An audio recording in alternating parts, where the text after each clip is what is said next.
Filamu yetu inaanza kwa kusikia hadithi moja ya sauti kutoka kwa mtu asiyetambulika. Anasema ya kwamba kumetokewa na njaa, kumetokewa na kitu ambacho hakikuwahi kabisa tokea kuumbwa kwa ulimwengu, binadamu kukosa maji ya kunywa, lakini pia hata kukosa chakula kabisa. Binadamu hawa bwana wamehangaika sana kutafuta chakula, kwani hata mito pamoja na maziwa yote kwa sasa yalikuwa yamekauka, yani kulikuwa kuna ukame usiokuwa wa kawaida, hali iliyopelekea binadamu sasa kuanza kupambana ili kutafuta jinsi ambavyo ataweza kujikwamua kutokana na hii hali. Lakini hadithi hii inaendelea kutueleza kwamba njaa pamoja na ukame ikapelekea kutokea kwa vita ya tatu ya dunia, vita iliyodumu takriban miaka 7, kupelekea watu wengi sana kupoteza maisha na hatimaye wengi kukata tamaa kabisa kuendelea kuishi, kwani kila itwapo leo maisha yaliendelea kuwa ni magumu sana. Lakini katika huku kukata tamaa bwana, kulikuwa kuna jamii moja ambayo yenyewe ilikuwa na nguvu sana, lakini pia walikuwa naamini baada ya kizazi chao kupita basi kitakuja kizazi ambacho kitatengeneza dunia kuwa sehemu salama sana kuliko hata mwanzoni. Na hivyo watu hawa bwana wakajiwekea misingi mizuri sana, ikiwemo mifumo mizuri ya umeme kwa kutumia jua, lakini pia kwao wakaweka misingi mizuri ambayo ilikuwa inawapatia maji pamoja na chakula. Jamii ilitambulika kama residence, lakini pia watu hawa wakajijengea ukuta mkubwa sana ambao ulikuwa ni mrefu. Ukuta huu ulikuwa unazunguka jiji zima ambalo wao walikuwa wanaishi, lakini pia kumbuka, nje ya huu ukuta kulikuwa kuna watu wengine ambao walikuwa wanaishi. Watu hawa walikuwa ni raia wa kawaida ambao wao walikuwa hawana uwezo wa kuingia kabisa katika ngome ya residence, japokuwa ndoto zao kubwa zilikuwa ni kuingia ndani ya ule ukuta, lakini walikuwa hawajui ni jinsi gani ambavyo wataweza kuingia. Lakini kwa bahati nzuri kikatokea kikundi kingine ambacho kilikuwa kinatetea haki za wananchi. Kikundi hiki kazi yao walikuwa wanapambana sana na kikundi cha residence. Kikundi hiki bwana kilikuwa kinatambulika kwa jina la Liberators. Wananchi walikuwa nakitegemea sana hiki kikundi, lakini bwana, njaa asikwambie mtu, ni bora ukaisikia kwa jirani yako kuliko ikakukumba. Leo bwana, kuna mmoja kati ya mshikaji alikuwa nakula mchanga. Halo bwana, huyu jamaa kimba atakalotoa sijui litakuwa la aina gani. Mwamba kala mchanga angalau aweze kupoza kiu, lakini pia aweze kuipoza njaa, lakini haikuweza kumsaidia, kwani mtu huyu alikuwa ameketi karibu kabisa na ukuta wa residence. Hivyo waungwana baada tu ya kutoka wakamfanya kitu mbaya. Lakini pia kikosi hiki cha residence bwana walikuwa na silaha kali sana, na leo walikuwa nakwenda kupokea moja kati ya kontena ambao walikuwa naleta madiko ndani ya hili eneo. Sasa wao walikuwa wanaamini kabisa kwamba Liberators pamoja na wananchi watakuwepo njiani kwa lengo la kuhitaji kuwavamia ili kuchukua haya madiko. Waungwana wanapewa amri ya kwamba nendeni sehemu ambapo kuna makontena, kwani chakula siku hii ya leo kinakuja, mwende mkakipokea, lakini pia endapo mkikutana na raia yoyote basi mwangamizeni hapo hapo. Bwana, waungwana hakika walifanya mabalaa sana, kwani kila raia ambaye walikuwa nakutana naye walikuwa namfanya kitu mbaya. Lakini pia wanapewa amri, kuna moja kati ya kijana ambaye ametoroka katika ukumbi wao wa residence, hivyo endapo akimkamata basi naye wamuunganishe kama raia wa kawaida, yani wamfanyie kitu mbaya. Halo, hawa jamaa walikuwa makatili sana. Kikundi kimoja cha raia kadhaa bwana leo walikuwa namtafuta mtu mmoja anatambulika kwa jina la Sakti ili aweze kuwasaidia kwenda kukamata hili gari ambalo lilikuwa linapeleka madiko katika kitengo cha residence. Bwana, waungwana hawa harakati za kuweza kumtafuta huyu mwamba zilikuwa ni ngumu sana, kwani pia walikuwa nakwepa kikundi hiki cha residence ili wasiweze kuonekana, kwani endapo tu akionekana basi wanageuzwa kuwa mboga. Halo, waungwana wanafanikiwa kukutana na Sakti uso kwa uso. Muungwana anafanikiwa kuweza kuwapatia mipango ambayo wanahitajika kuweza kuifanya ili wafanikiwe kuweza kulikamata hili gari. Mpango wa kwanza ilikuwa ni kuweza kutega viazi katikati kabisa ya barabara, sehemu ambayo alikuwa naamini kabisa kikundi hiki watapita pamoja na gari lao, lakini pia akawaeleza ya kwamba inabidi wawe makini sana, kwani endapo waungwana hawa wakiwashtukia bwana watawafanyia kitu mbaya, lakini pia familia zao watakosa chakula ambacho walikuwa wamekiwinda kwa muda mrefu sana. Information ya kwamba ili gari ilikuwa inapita ndani ya hili eneo walikuwa wamezipata kutoka kwa kijana ambaye naye alikuwa ametoroka kutoka kwenye kikosi cha residence. Halo, harakati za mchana bwana zinashindikana kabisa, kwani hawa waungwana baada ya kufika katika hili eneo waligutukia kwamba utakuwepo raia wa kawaida. Wanashuka na mwangamiza mmoja kati ya kijana ambaye alikuwa kaongozana na Sakti, lakini pia kipindi ambacho alikuwa anahitaji kuondoka, Sakti anafanikiwa kulipua hili gari na vyakula vingi sana vikadondoka ndani ya hili eneo, kitu ambacho kikafanya raia wa kawaida kufika hapa na kuchukua madiko ya kutosha. Lakini pia hata viongozi wa Liberators nao wakafika hapa na kupanda juu ya gari. Mmoja wao akasema ya kwamba kuanzia siku ya leo tumeanza kuona mwanga wa ushindi wetu, kwani muda si punde sisi kama Liberators tutahakikisha tunauvunja ule ukuta wa residence na kuwafanya wananchi wote kuingia ndani ya ile nchi ya ahadi ili nasi tukale hayo mema ya nchi. nchi. Halo, raia wengi bwana, hizi ndio zilikuwa ni ndoto zao kubwa sana, kuingia ndani ya ule ukuta ili waende wakaone maisha upande wa pili yalikuwaje. Sakti anagundua bwana, moja kati ya askari wa residence ambaye alikuwa kaanguka ndani ya hili eneo bwana, kumbe alikuwa kategewa bomu. Anawaambia raia tuondoke ndani ya hili eneo haraka iwezekanavyo. Baadhi ya raia bwana walipoteza maisha pale pale, lakini wengine wakafanikiwa kutoroka, ikiwemo Liberators pamoja na vijana wake. Wakafika mpaka ndani ya kanisa moja ambapo humu kulikuwa kuna watu wa kila aina wakifanya maombi, angalau Mungu aweze kuwakumbuka, awaletee chakula, angalau pia hata maji, kwani kuna watu wengine ilikuwa imepita miezi mingi sana hawajatia hata maji kinywani. Halo, Sakti anafika hapa na mvaa kijana ambaye alikuwa katoka katika kikundi cha residence na kumweleza kwamba amwelekeze njia ambayo inaweza ikamsaidia kuingia katika jiji la ahadi ili naye akaishi maisha bora, lakini pia anasema ya kwamba ana njaa sana pamoja na kiu. Vuta ni kuvuta hapa na pale bwana, kipindi ambacho ilikuwa inaendelea, residence wanafika hapa na kuanza kuangamiza binadamu, yaani kila mmoja ambaye alikuwa anamuona mbele yao wao ilikuwa ni halali yao. Sakti kipindi ambacho alikuwa anaelekea mafichoni anakutana na mzee mmoja, anamweleza Sakti ya kwamba bwana, kijana wangu, ninaomba unisaidie, nina mtoto wangu hapa hajala wiki ya 3 wala hajanywa maji yoyote, na nina uhakika hawezi akatoboa kwa masaa yajayo, hivyo ninakuomba angalau uweze kunisaidia chakula. Yani hapa mzee alikuwa anaomba jamvi msibani, mwamba mwenyewe alikuwa na njaa pamoja na kiu. Sasa mzee anamuomba mshikaji aweze kumsaidia hivyo vitu ambavyo alikuwa hana. Halo, mzee kabla hajapatiwa msaada wowote, kelele ambazo alikuwa anazipiga zikapelekea residence kufika hapa na kuweza kumfanyia jambo baya sana. Mtaalamu wetu Sakti alikuwa anashuhudia, lakini uwezo wa kumsaidia alikuwa hana, naye akaanza kupambana kwa lengo la kwenda kutafuta diko. Katika harakati za kutafuta diko anakutana na bimdada mmoja ambaye naye alikuwa anagombania diko ambalo mwamba alikuwa anahitaji kuweza kulichukua. Vuta ni kuvuta hapa na pale, muungwana akafanikiwa kumzimisha huyu bimdada, lakini pia residence wakafika ndani ya hili eneo. Wanamkuta bimdada akiwa peke yake amelala upande wa chini, na mtaalamu wetu Sakti alikuwa akajificha ndani ya kabati akawa anashuhudia unyama ambao bimdada alikuwa anafanyiwa, kwani waungwana kwanza wakala tunda ambalo bimdada alilokuwa nalo. Hawakujali huyu bimdada alikuwa hajaoga muda gani. Halo, baada ya kumaliza haja zao akaamua kuondoka na huyu bimdada. Halo, Sakti akiwa hapa nasikia walkie-talkie inasema ya kwamba radhi, njoo kwenye nyumba ya siri, kwani residence wamezunguka eneo zima, hauwezi ukatoboa ndani ya hili eneo, njoo kwanza ujifiche, baada ya wao kuondoka basi tutaendelea na misheni nyingine. Sasa mshikaji kwa kuwa alikuwa anahitaji kuweza kupata msaada akawa anaifuata hii sauti, anasema ya kwamba radhi, ninafahamu sehemu alipo, lakini kwanza nielekeze sehemu ambapo hii nyumba ya siri ilipo. Sauti hii kaanza kumwelekeza. Muungwana anafika katika jumba moja ambalo lilikuwa bovu. Baada ya kufika hapa anaona kuna chemba moja inafunguka, anafanikiwa kuingia upande wa ndani. Baada ya kuweza kufika anashangaa sana eneo hili bwana, unaonekana huyu mwamba alikuwa anaishi hapa alikuwa ana umeme kabisa. Mwamba akawa anashangaa ni mtu aina gani ambaye anaishi hapa, lakini ghafla anaelezwa kwamba nipatie kila kitu ulicho nacho ikiwemo pia nguo zako. Sakti anafanya kama jinsi ambavyo alikuwa akaelekezwa. Ghafla maji yanadondoka ya mvua bwana. Muungwana alikuwa hajaoga miaka ya kutosha, yani hapa kwake alikuwa anaona kuoga ni maajabu. Hayo maji ambayo alikuwa anaoga akaanza kuyanywa ili angalau aweze kupoza koo lake. Halo, kuna vitu unaweza ukaona vya kawaida, lakini endapo vikikosekana hakika unaweza ukahaha ili uweze kuvipata. Sakti anaingia upande wa ndani, anapewa diko, analipiga kweli kweli, anahitaji kuongezewa lingine, lakini muungwana anamwambia kwamba kula kwa stepu, kwanza nielekeze sehemu gani ambapo radhi alipo. Sakti anamweleza kwamba nitakuambia, lakini kwa sasa ninahitaji kupumzika. Anapelekwa kwenye chumba ambacho muungwana anamweleza kwamba chumba hiki ndicho ambacho alikuwa anaishi radhi. Muungwana anafanikiwa kupumzika, lakini pia baada ya kuamka anaelekea upande wa msalani bwana. Ndani ya hili eneo kwa sasa pesa zilikuwa hazina thamani kabisa, kwani kwa sasa waungwana walikuwa wanazitumia kama tishu. Halo, hii ni hatari. Lakini pia Sakti akaanza kuona kama kuna vitu ambavyo havipo sawasawa ndani ya hili eneo. Kwanza ukizingatia muungwana nyumba yake ipo chini ya ardhi na anaishi maisha mazuri sana, lakini pia akawa anajiuliza huyu jamaa chakula anatoa wapi? Na 19 itoshi, vitu vingi ndani ya hili eneo vina alama ya residence. Je,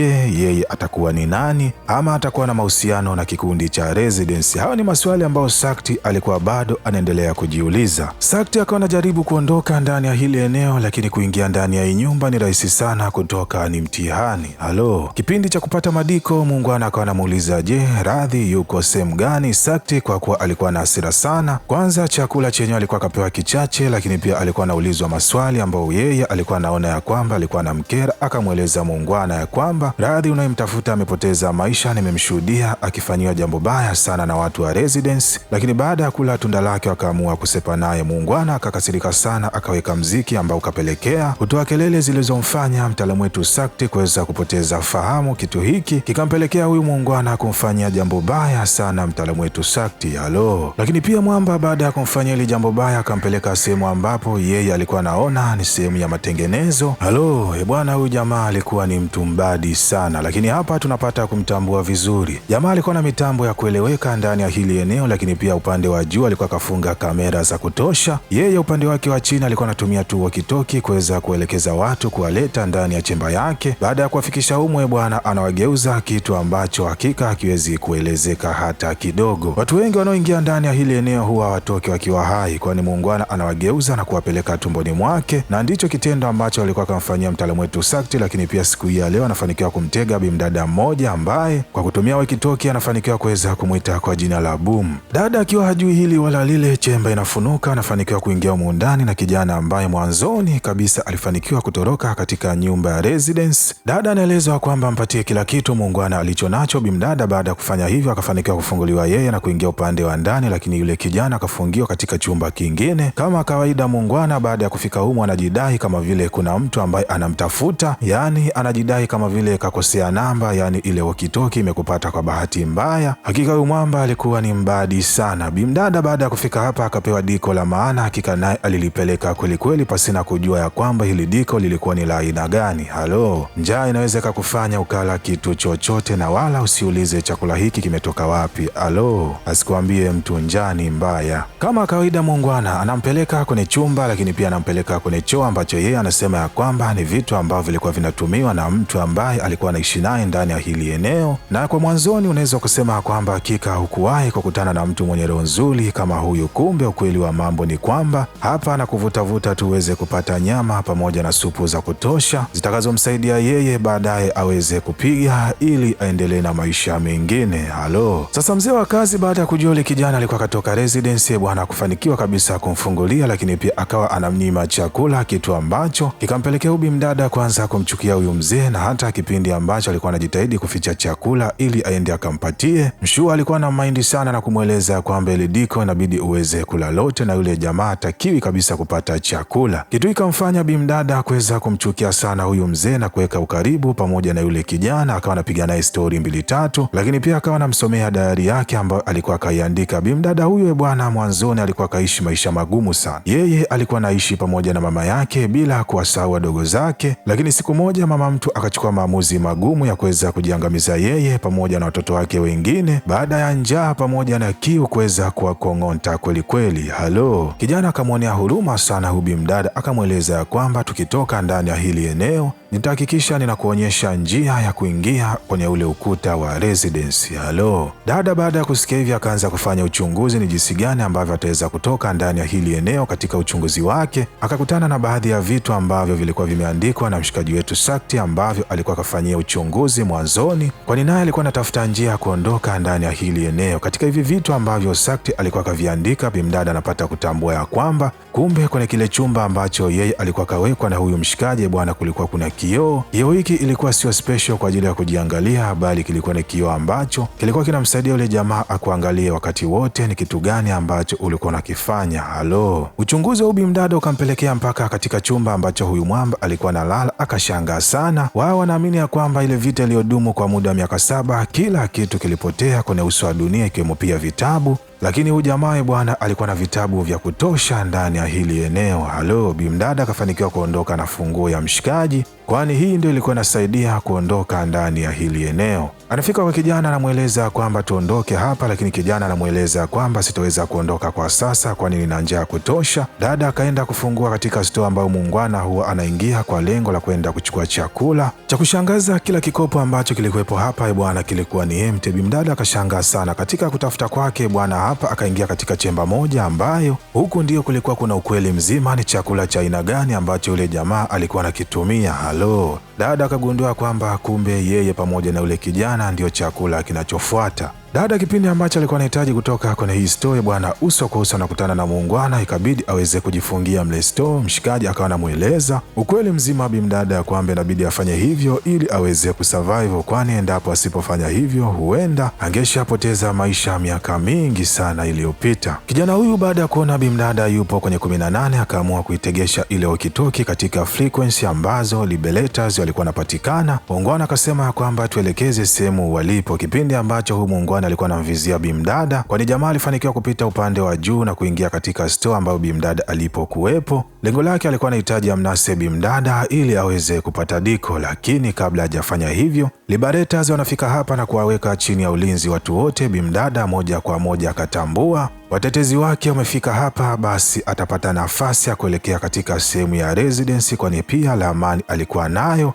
ambayo ilikuwa imechorwa katika diary yake na yule bwana mdogo. Lakini hawa liberators baada ya kuzipata hizi taarifa juu ya uwepo wa ramani ya kuelekea katika residence, bwana akafanya kitu ambacho kilikuwa ni cha kushangaza sana. Wakamwangamiza yule bwana mdogo akisema kwamba ni wao tu ndio wanahitajika kuwa na ramani ya kuelekea katika sehemu ya residence. Halo 19 itoshi, mmoja kati ya kiongozi ya liberators ambaye alifika ndani ya hili eneo akamchukua bimdada na kumpeleka chemba. Anamweleza kwamba sijanywa maji wala chakula kwa kipindi kirefu, lakini pia hata tunda lenyewe sijaliona kwa kipindi. Akawa anahitaji kumfanyia majambo na kula tunda kwa lazima, lakini bimdada akafanikiwa kuweza kujitetea na kumwangamiza huyu muungwana. Anatoka upande wa nje bwana, anafanikiwa kumkuta yule jamaa, naye alikuwa akawaangamiza liberators wote. Dada moja kwa moja akatambua kwamba hakuna cha mtetezi wala nani, hivyo inabidi aweze kuondoka peke yake ndani ya hili eneo. Lakini yule mwamba ambaye alikuwa mmiliki wa hili eneo kwa mara ya kwanza anamweleza bimdada usiondoke ndani ya hili eneo, kwani kuna diko la miezi ya kutosha, hivyo anamshauri bimdada akae hapa na kuweza kupiga hili diko. Halo